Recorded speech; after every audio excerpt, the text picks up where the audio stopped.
ఏంటి గురు, నీలో నువ్వే నవ్వుకుంటున్నావు? చాలా రోజుల తర్వాత ఒక నవ్వు ఇంత ఆనందాన్ని ఇస్తుందా అని అనిపిస్తుంది. Because of you Sita. Sita, నేను ఈ డెస్టినీ కర్మ ఇవేం పెద్దగా నమ్మను. కానీ వచ్చాక అనిపించింది మనం ఏదైనా గట్టిగా కోరుకుంటే అది అయిపోతుందని. అమ్మ సంతోషంగా ఉండాలనుకున్నాను, అది నీ వల్ల నెరవేరింది. అమ్మ అంటే అమ్మే సీత. చాలా ధైర్యం, అంతకంటే ఎక్కువ ప్రేమ, కొంచెం కోపం. నాకంటే నన్ను ఎక్కువగా ఎవరైనా ప్రేమిస్తారంటే అది అమ్మ మాత్రమే.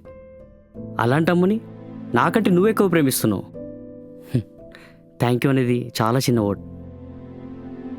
నేనే నీకు థ్యాంక్స్ చెప్పాలి ఆదిత్య. అమ్మనిచ్చావు, ప్రేమనిచ్చావు. అంటే అమ్మ ప్రేమనిచ్చావు. అసలు నువ్వు ఎవరు, ఎందుకు వచ్చావు, ఇదేం నాకు తెలీదు. కానీ నా లైఫ్లో నేను ఎప్పుడు చూడని హ్యాపీనెస్ని ఇచ్చావు. Thank you so much.